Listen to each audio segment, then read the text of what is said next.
Hey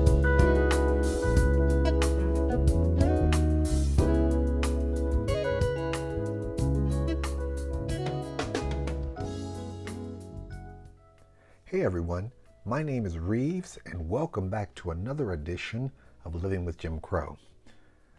Today I'm going to continue with my series interviewing my uncle the Reverend Ray Owens Sr., as he gives me some more in-depth and detailed discussion of his experiences growing up in the Deep South during the 1950s and the 60s.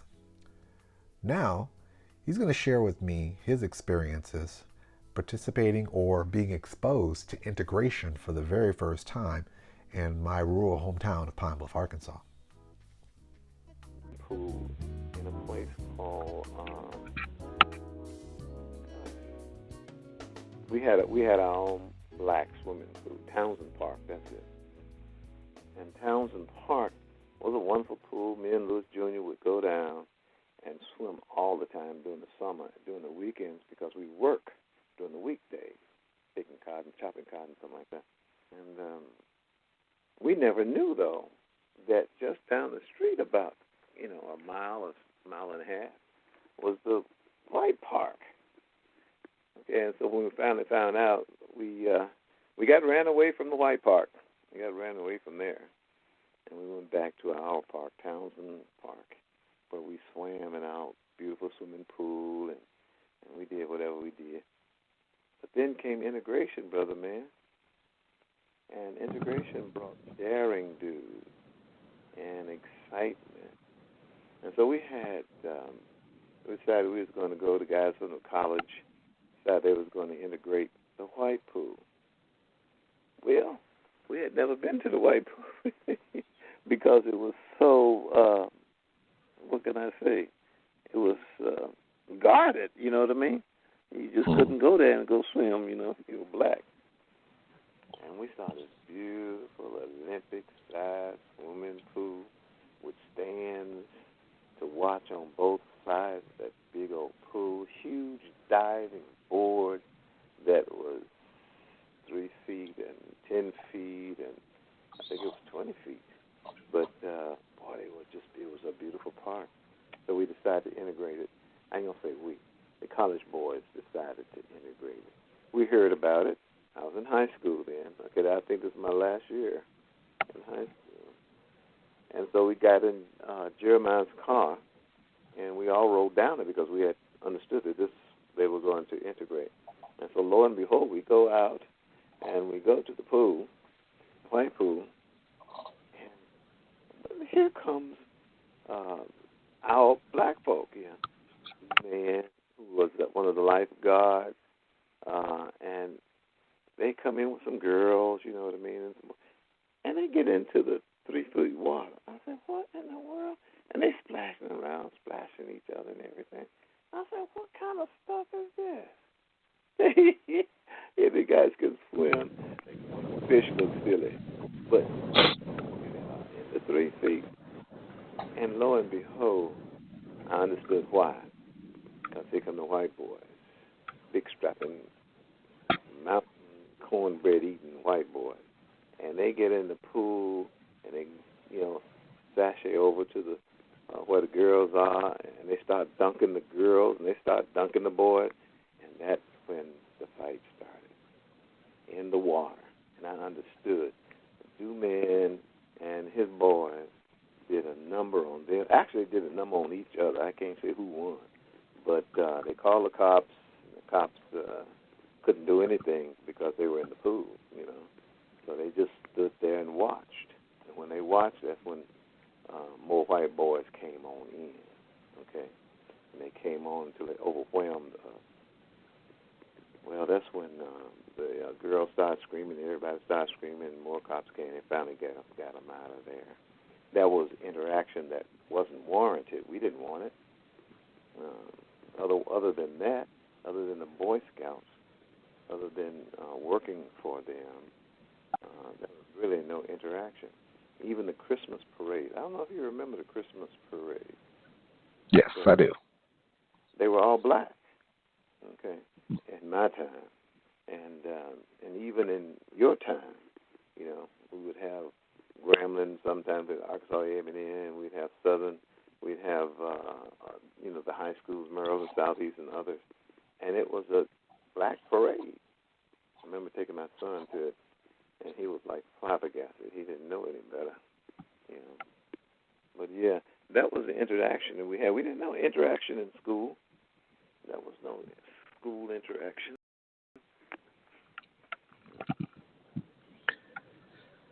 I'm just listening to the difference here because, on one hand, you got, of course, I'm assuming all the boys were different, but you're telling me the story about how you guys played football with them, and it didn't sound like, other than, the normal roughhousing that you would expect from football.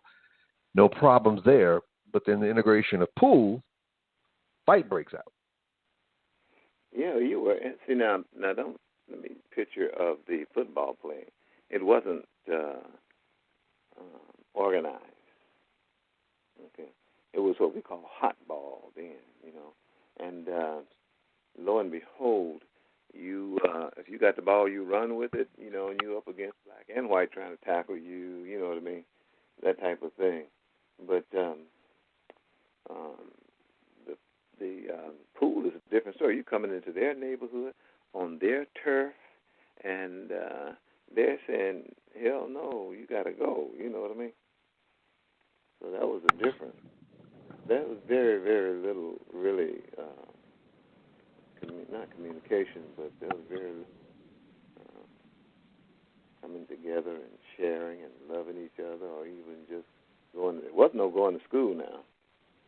There wasn't no going to school together, because all the schools were black and or white.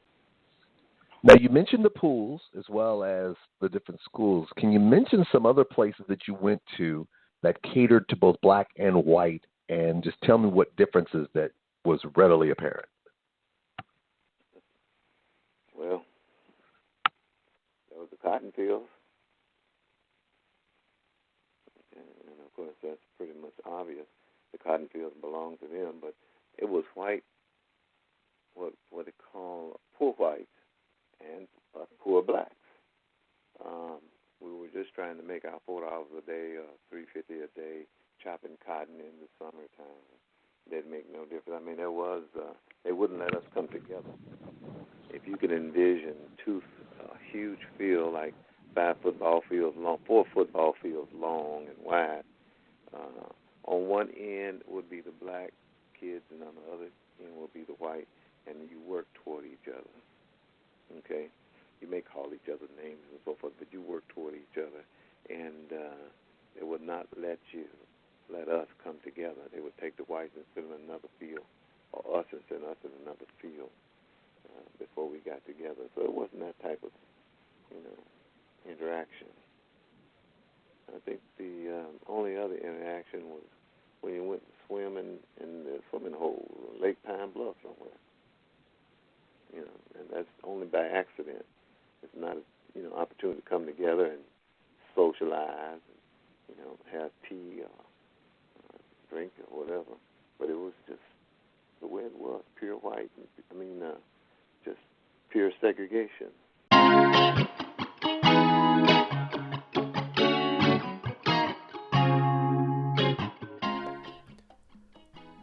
For those of you who are students of history, you probably readily remember that there was a large number of civil rights organizations that were prominently in active life during those time periods, trying to take action with regards to change. One of those organizations was the Student Nonviolent Coordinative Committee, or SNCC, as it is affectionately referred to, which was comprised primarily of college students who were participating in all types of events such as sit-ins, marches, and voters registration. Take a listen as my Uncle Ray shares his initial exposure to civil rights organizations, particularly SNCC, in our hometown of Pine Bluff, and the family connection that we had with that organization. When did you graduate from high school? 66. Were there any civil rights activities or going on in Pine Bluff around that time? Oh, yeah. That was Nick and my brother Jay Jr., your uncle Jay Jr. was part of the SNCC group, and they went to Woolworth to. I wanted to go there, and me and Lewis Jr. I said, me and Lewis Jr. We were like brothers, and we did everything and together. And if Mom and Dad said we couldn't go, we said yes, Mom and Dad, and go anyway. And see, everybody in the neighborhood knew you, so it wasn't like nobody knew where you were. All you had to do is ask one person, Miss Leo, where's Reverend Ray Owens? He went with Lewis Jr. over to the park. Everybody knew it because everybody knew who everybody was. But what was that question again? Civil rights activity. You were mentioning that Uncle Ray was a member of, Uncle Jay Jr. was a member of a Student Nonviolent Coordinative Committee, which I didn't know. Yeah, he was, and he did go to Woolworth to go into the to segregate the county. What was SNCC? SNCC was, I don't know if you know where Marion Humphrey lived. Well, that's why he's a judge too, isn't he? He is, and I know the name. I just don't know exactly where he lives. Okay, well, he used to live. It's gone now. But it was a place over there, and next to, not too far from him, that the SNCC used to meet. And so they decided they was going to go to Woolworth and to integrate the counter, and they did. And so I went with them in Lewis Jr. I think we stood across the street, you know. And, yeah, they was spitting on J. Jr. and hitting him and the others as well, but they went on in there. They didn't serve him. You know, they called the cops. Cops got him out. And actually, the cops treated him pretty good. They didn't beat him or nothing. It was only the people that was, you know, hitting on him and spitting on him. Yeah. That was, I don't know, 63 or something like that. But that was about it for civil rights. That and that what they did at Arkansas A&M College. You know, they tried not to let us know it and get involved, but guess what? You can't hide nothing from the hood. We found out everything that they did. Yeah, our challenge was to get there. You know, just find a way to get there. But What happened at Arkansas A&M? Oh, these are where the students, you know, were boisterous and made protests and so forth. You know, they made their voices heard at Arkansas A&M College.